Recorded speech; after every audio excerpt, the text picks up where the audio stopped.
आज मैंने ना 2-3 आदमियों से ना अपनी उम्र के जो आदमी थे ना उनसे मैंने पूछा कि यार तुम्हारे बेटे कितने। एक ने बोला 2, एक ने बोला 3।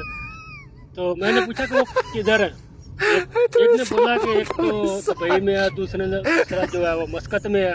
फिर मैंने दूसरे से पूछा कि तुम्हारे बेटे किधर है। वो कहता है जी मेरा यूएई में है, दूसरा कहता है मेरा सऊदीया में है। मैं बड़ा हैरान हुआ, मेरी उम्र के थे ना। मैं आपको बात बता रहा हूँ लेट शादी के नुकसानात। लेट शादी का जो है ना वो नुकसान क्या है। फिर उन्होंने मुझे पूछा कि आपके कितने बेटे हैं। मैं कहा 3। कहते वो किधर है। मैं कहा वो तो छुट्टियां गुजारने गए हैं। कहते किधर। मैं कहा नानी के गाँव। ये छोटे हैं ना, हमारा लेट शादी हुई तो मेरे छोटे हैं सब जो दुबई कतर ओमान अमारात सऊदीया में रहते हैं, और मेरे जो है वो नानी पिंड रह रहे हैं। ये लेट शादी करवाਉਂਦਾ, ਇਸ ਲਈ शादी ਜਦੋਂ करो टाइम नाल करो।